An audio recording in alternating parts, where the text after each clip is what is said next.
स्वागतम प्रभु यीशु मसीह के नाम में। आज के हमारे मनन का जो विषय है और जिस बाइबल पाठ पर वो आधारित है वो है यहूदा की पत्री। यहूदा की पत्री हमें प्रकाशित वाक्य से पहले मिलती है बाइबल में, और बहुत कम मसीही लोग हैं जो इसका अध्ययन और मनन करते हैं। कारण इसमें कई ऐसी मुश्किल बातें हैं जो आसानी से समझ में नहीं आती। यहूदा की पत्री में एक अध्याय है, 25 पद हैं और 613 शब्द हैं। पहले पद में लेखक अपना परिचय कराता है। लेखक यहूदा है और वो कहता है वो प्रभु यीशु मसीह का दास है और याकूब का भाई है। मत्ती 13:55 में हमें प्रभु यीशु मसीह के भाइयों के नाम मिलते हैं और उनमें यहूदा का नाम है। अर्थात यहूदा जो लेखक है वो प्रभु यीशु मसीह का एक भाई था और उसका दूसरा भाई याकूब था। वो यीशु मसीह का दास अपने को कहता है। ये उसकी विनम्रता को, दीनता को दिखाता है। ऐसा जान पड़ता है कि प्रभु यीशु मसीह के भाई बहनों ने उन पर विश्वास किया जब यीशु मसीह मुर्दों में से जी उठे। और प्रेरितों 1:13 और 14 में हम पढ़ते हैं कि ऊपर के कक्ष में जब विश्वासी लोग जमा थे प्रार्थना के लिए, प्रभु यीशु मसीह की माँ, लिखा है प्रभु यीशु मसीह की माँ और उनके भाई भी वहां पर मौजूद थे। ये लेखक का परिचय है। इस पत्र के पाने वाले कौन हैं, ये भी हमको मिलता है। पहले पद में लिखा है बुलाए हुए और प्रभु यीशु मसीह में प्रिय और सुरक्षित। ये उस समय के विश्वासियों को लिखा गया है और आज हम भी वही हैं, बुलाए हुए और प्रिय और यीशु मसीह में हम सुरक्षित हैं। इस चिट्ठी को, इस लेटर को लिखने का यहूदा का उद्देश्य क्या था, और वो हमको 3 पद में मिलता है। और यहूदा कहता है कि उस विश्वास के लिए पूरा यत्न करो जो पवित्र लोगों को एक ही बार सौंपा गया है। अंग्रेजी में और बेहतर हमको समझ में आता है कि कंटेंट फॉर द फेथ, जो हमारा विश्वास वचन है, जो हमारे मसीही विश्वास की मूलभूत शिक्षाएं हैं, फाउंडेशनल ट्रूथ्स हैं, उनकी रक्षा करनी है। उनको सुरक्षित रखने के लिए हमें प्रयत्न करना है। इसकी ऐसी क्या जरूरत आन पड़ी थी कि यहूदा को ऐसा लिखना पड़ा? चौथे पद में वो बताता है कि कुछ ऐसे लोग हैं जो विश्वास से भटक गए हैं और वो दूसरों को भी गलत शिक्षा देके भटकाने की कोशिश कर रहे हैं। और वो चौथे पद में बताता है कि ऐसे गलत शिक्षक जिनकी शिक्षा भी गलत है, उनका विश्वास भी गलत है और उनका चरित्र, जीवन शैली भी गलत है, वो चुपके से कलीसिया में घुस गए हैं और लोगों को विश्वास से भटकाने की, गिराने की कोशिश कर रहे हैं। और अगली बात वो लिखता है कि इस प्रकार के लोग भक्तिहीन या गॉडलेस हैं। वो कहते हैं परमेश्वर उनके जीवन में है, पर वास्तव में परमेश्वर दिखाई नहीं देता। तीसरी बात जो कि बहुत ही खतरनाक है वो है कि परमेश्वर के अनुग्रह को लुचपन में बदलते हैं। They change the grace of God into a license for immorality। वह हर प्रकार के अनैतिक काम करने के लिए परमेश्वर के अनुग्रह का दुरुपयोग कर रहे हैं। वो कहते हैं परमेश्वर ने हमें अनुग्रह से बचा लिया, अब हम कुछ भी कर सकते हैं, कैसा भी जीवन जी सकते हैं। और चौथी बात वो बताता है कि ये प्रभु यीशु मसीह की प्रभुता का इनकार करते हैं, यीशु मसीह को अपना प्रभु और स्वामी नहीं मानते हैं। और इस प्रकार की और बहुत सी निशानियां इन गलत शिक्षकों की हम इस पुस्तक में पाते हैं।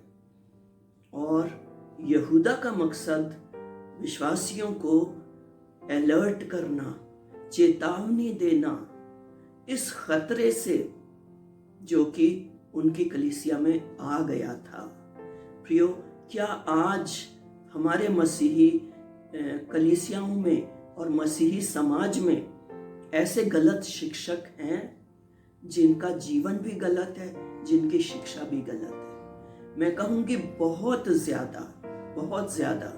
यहूदा आज हमें भी वार्न करता है और उनकी निशानियां बताता है कि हम इनको कैसे पहचानेंगे, और उपाय बताता है कि हम इनसे कैसे बचें, कि हम अपने विश्वास पर बने रहें। चलिए और कुछ बातें हम देखते हैं इन लोगों के विषय में। और यहाँ पर लिखा है पद 11 में यहूदा इनकी तुलना 3 लोगों से करता है, और ये 3 उदाहरण पुराने नियम से लिए गए थे। और पहला उदाहरण कैन का है, जिसका वर्णन उत्पत्ति 4 में मिलता है। और ये कहता है, यहूदा लिखता है कि ऐसे लोग कैन के समान हैं। अब कैन जो है वो प्रतीक है धर्म के खोखले आडंबर का, जिसका मन परमेश्वर के साथ सही नहीं था, लेकिन फिर भी वो अपनी भेंट लेकर आया जो परमेश्वर ने अस्वीकार करी। दूसरा उदाहरण वो देता है बिलाम का। हम जानते हैं बिलाम एक प्रॉफिट था, नबी था, और इसका वर्णन हमको गिनती 22 से 25 में मिलता है। बिलाम की पूरी कहानी को अगर हम एकदम संक्षेप में बोलें तो हम कहेंगे कि ये पैसे के लालच के लिए परमेश्वर की सेवा और अपनी बुलाहट के साथ समझौता करता है। क्या आज हमारे बीच में ऐसे गलत शिक्षक हैं जो यही करते हैं? और दूसरी बात, बिलाम दूसरों को पाप करने के लिए उकसाता है ताकि परमेश्वर का दंड और श्राप उनके ऊपर पड़े। तीसरा उदाहरण यहूदा लेता है वो है कोरहा का। इसका वर्णन गिनती 16 में मिलता है। कोरहा की समस्या क्या थी? ये परमेश्वर के ठहराए हुए अगुओं के प्रति विद्रोह करता है। ये उनकी सेवकाई और उनकी जगह लेना चाहता है। तो परमेश्वर के नियुक्त किए गए, ठहराए गए अगुओं का विरोध करना, उनका स्थान लेने की चेष्टा करना। और यहूदा कहता है ये गलत शिक्षक भी ऐसा ही कर रहे हैं। 12-13 पद में यहूदा बहुत सारी उपमाओं का इस्तेमाल करता है इन लोगों के गलत जीवनों को दर्शाने के लिए। और सभी उपमाओं का मूल अर्थ है कि जो ये लोग दिखाते हैं अपने आप को, वो वास्तव में है नहीं। इनका दिखावा, शो और बड़ी बड़ी बातें करना बहुत कुछ है, बाह्य आडंबर बहुत है, लेकिन अंदर से ये पूरी तरह खाली हैं और खोखले हैं। और यहूदा इस्तेमाल करता है इन शब्दों को, ये समुद्र में छिपी हुई चट्टानों की तरह हैं जो दिखाई नहीं देती लेकिन बड़े बड़े जहाज़ों को नष्ट कर देती हैं। ये ऐसे बादल हैं जिनमें पानी नहीं है, झूठे वायदे, झूठी खाली बातें। ये बिना फल के वृक्ष हैं, समुद्र की तूफानी लहरें हैं जो सिर्फ गंदगी को उछालती हैं और बर्बादी लाती हैं। ये ऐसे तारे हैं जो वास्तव में तारे नहीं हैं, वो थोड़ी देर के लिए चमकते हैं और उसके बाद बुझ जाते हैं। ये सच्चे तारे नहीं हैं जो किसी के जीवन को दिशा दिखा सकें, सही मार्ग दिखा सकें। सो इन सब उपमाओं का इस्तेमाल यहूदा जो है वो इन गलत लोगों के लिए, गलत शिक्षकों के लिए कर रहा था, जो कि कलीसिया में घुस आए थे और लोगों को भटका रहे थे। ये सारी चेतावनियां प्रियो आज हमारे लिए भी हैं। अब इन गलत शिक्षकों के चलते हुए हम क्या करें? हम कैसे अपने विश्वास की रक्षा करें? हम कैसे अपने विश्वास में दृढ़ता से खड़े रहें। इसके लिए यहूदा 17 से 23 पद में कुछ बातें बताता है और ये बातें बहुत जरूरी हैं। अगर हम इनको करेंगे तो हम ऐसे गलत लोगों की शिक्षाओं से और गिरने से बच जाएंगे। चलिए देखते हैं। पहली बात, जो सच्चे प्रभु के सेवकों ने हमको सिखाया है उसको याद रखें, बार बार याद करें। अगली बात है, अपने विश्वास में बढ़ते जाएं। कैसे? परमेश्वर के वचन को रोजाना पढ़ने से, उस पर अध्ययन करने से। तीसरी बात है, प्रार्थना में रहें, परमेश्वर के साथ बातचीत करें, जुड़े रहें। हमारा जो कम्युनिकेशन है वो परमेश्वर के साथ लगातार बना रहे। चौथी बात है, परमेश्वर के प्रेम में अपने को बनाए रखें। यीशु मसीह ने कहा, मुझ में बने रहो, अबाइड इन मी, उसमें बने रहना है।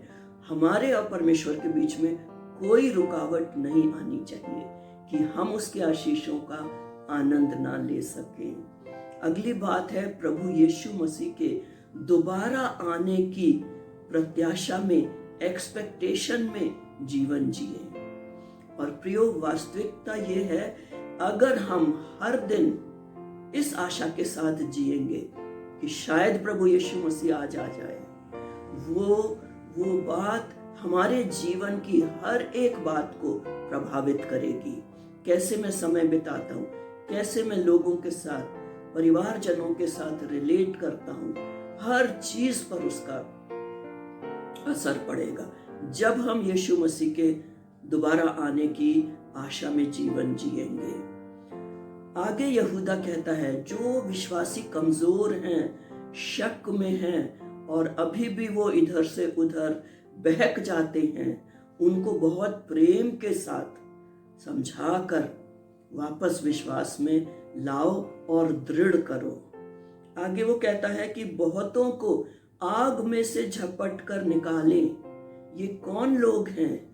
ये अविश्वासी लोग हैं जो नर्क की अग्नि में जाने के लिए अग्रसर हैं।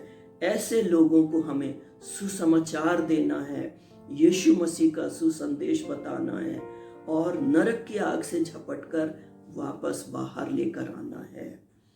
और अंत में वो कहता है, यहूदा हमें फिर से चेतावनी देता है कि दूसरे लोगों को भटकाव से वापस लाने और उनके पापों से वापस लाने की कोशिश में हमें खुद बड़ा सावधान रहना है, खुद बहुत सावधान रहना है कि उन्हीं पापों में हम खुद ना गिर जाएं, अपने को बचा के रखना है, ऐसा हम पढ़ते हैं।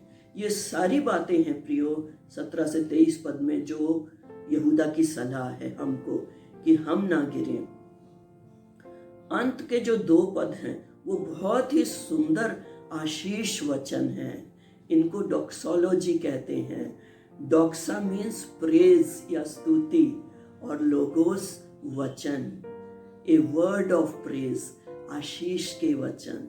और ये बहुत खूबसूरत हैं और हमारे चर्चेज में, कलीसियाओं में, हमारी वर्शिप सर्विस में बोले जाते हैं। इन पदों में फोकस ये है कि परमेश्वर हमारे लिए क्या करता है या क्या कर सकता है।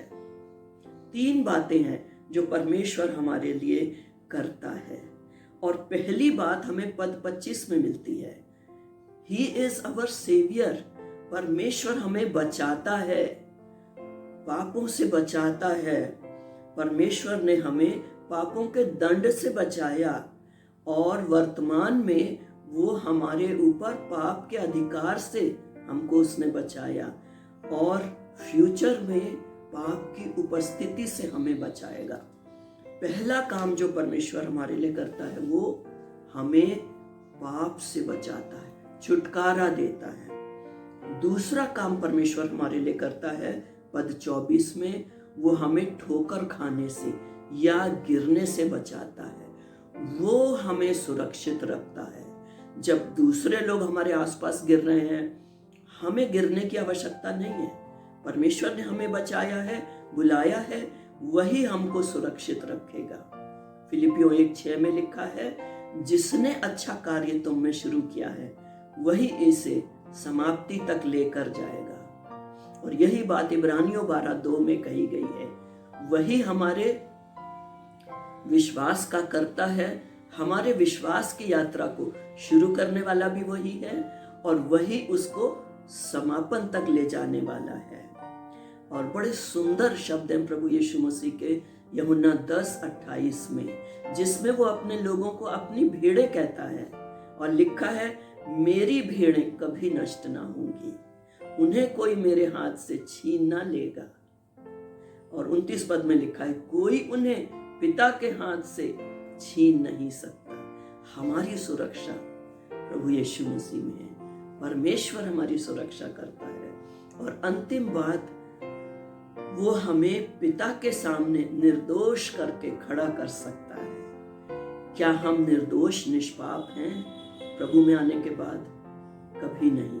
हम कभी भी निष्पाप या निर्दोष या सिद्ध या परफेक्ट नहीं होंगे जब तक हम इस धरती पर हैं। लेकिन परमेश्वर ने जब हमें क्षमा किया, उसने हमें निर्दोष घोषित किया है, क्योंकि प्रभु यीशु मसीह ने हमारे पापों को अपने ऊपर ले लिया है।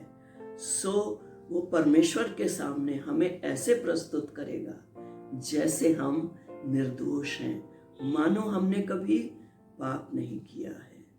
ये बातें हैं जो परमेश्वर प्रभु यीशु मसीह हमारे लिए करेगा। प्रियो, यहूदा की पत्री में हमने देखा, यहूदा हमें बहुत चेतावनियां देता है गलत शिक्षा से, अपने विश्वास से गिरने से, बहकने से, भटकने से। इन सब वार्निंग्स को लेते हुए, चेतावनियों को लेते हुए हम क्या करें? और हमें क्या करना है कि सारे शिक्षकों को हमें इवैल्यूएट करना है, उनको ध्यान से देखकर उनका मूल्यांकन करना है। पहली बात कि वो खुद क्या मानते हैं और क्या सिखाते हैं। दूसरी बात, इनका चाल चलन कैसा है, जीवन शैली कैसी है, क्या उसमें पवित्रता है, क्या प्रभु यीशु मसीह के गुण हैं। और तीसरी बात, सुनने वालों पर इनकी शिक्षा का क्या प्रभाव पड़ रहा है, क्या इनकी शिक्षा से सच में मन परिवर्तित हो रहा है, क्या प्रभु यीशु मसीह के सच्चे चेले, सच्चे विश्वासी बन रहे हैं। इन सब बातों को हमें इवैल्यूएट करना है और जानना है कि सच्चे शिक्षक और झूठे शिक्षक क्या हैं। प्रियो, यहूदा ने हमें ये सब चेतावनियां दी हैं, हमें खुद को भी बचाना है और दूसरे लोगों को भी। आमीन।